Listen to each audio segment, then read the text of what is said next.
during that ARCA race a couple of years ago, definitely remember Fox Sports spotlighting you and talking about how you were delivering pizza, and at one time the tips you were making on those deliveries was going towards ultimately making that race car purchase. So take us back to that and how long that drive and just that determination from when you were doing that, delivering pizzas to ultimately buying that race car. I was delivering pizzas 2 hours ago. I still do it. So, it's crazy. My life's changed, but it hasn't.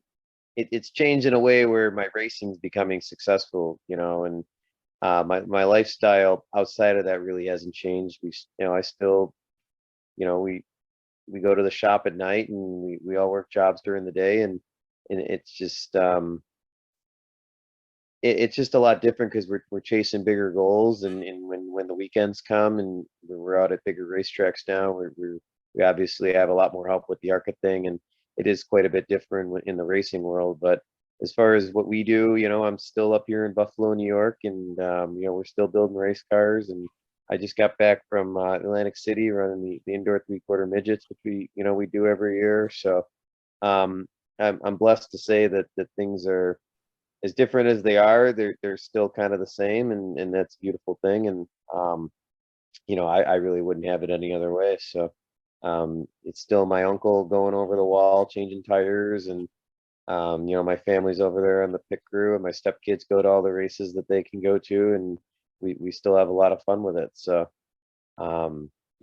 every aspect of it, I still use the same spotter for the modifieds, and my girlfriend does all the paperwork for the ARCA things. So my mom does everything that she does to kind of keep everything organized and helps the food. And it's definitely as big as it's gotten, and it has changed. And we're going to the racetrack now with a full-fledged ARCA team and big trailers and all that. But it's to us, it's just it's still the same, and the goals are still the same, and we're still trying to go out there and compete with everything we got. And we're just Saturday night racers doing NASCAR right now. So kind of cool.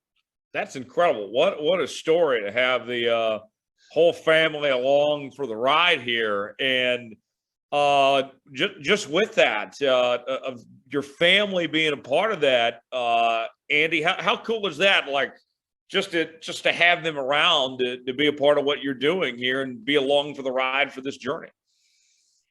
It's unique, and it's so special. And obviously we're growing a little bit, and things are changing a little bit, and we have Andy Seiss is full time on the cars, and there's more people involved. But like I say, it still really is a family affair. Like I say, my uncle's going over the wall.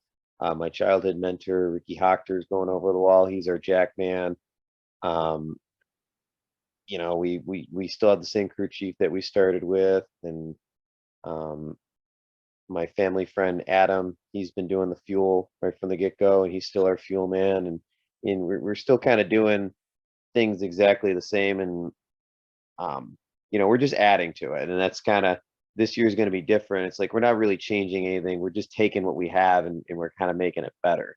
And we've been successful because of those people, because everyone in my family, they are very, very smart racing people, and keeping them on board, I think it's not just, special for me. I think it's a key to our success. Is like I say, we have years and years of racing knowledge behind my racing effort, and that's how we got here. And if we can, that's how we're going to stay here. I love it. And I got to backtrack here a couple of steps, because it's just been replaying in my mind over and over again. And I'm genuinely curious, as far as delivering the pizzas and sorts, have you gotten the chance to use the race car to go take some pizzas out? Or are people recognizing you when you go to take the pizzas to them? Like, hey, you're the dude that runs in the ARCA series. You're the race car driver. Once in a while, like I say, Buffalo isn't exactly NASCAR country. So, yeah, a little bit. Like, there are people that'll know me and recognize me, and certainly everybody at my work has kept an eye on things, and they're all, everyone here is a Buffalo Bills fan or a Buffalo Sabres fan, so they're all sports fans. So they definitely appreciate the competition aspect of it, and they've been supportive. And I've worked at the same restaurant for, with Halloween 2007, 16 years. Wow. So The owners go out to a few races every year, and like we're gonna have their name on the modified this year. We already talked about that, and so it's definitely pretty cool. And we'll have a good race, and everyone will watch it on TV. And I'll go back to work, and everyone will pat me on the back, and then I'll punch in, and then they'll start barking at me to go to work, and then it's all over, and you just go back to normal. So kind of what I love about it too. So I love so it. it's pretty cool. Well, we got to know then, what's your favorite kind of pizza? Well, actually, I'm a vegetarian.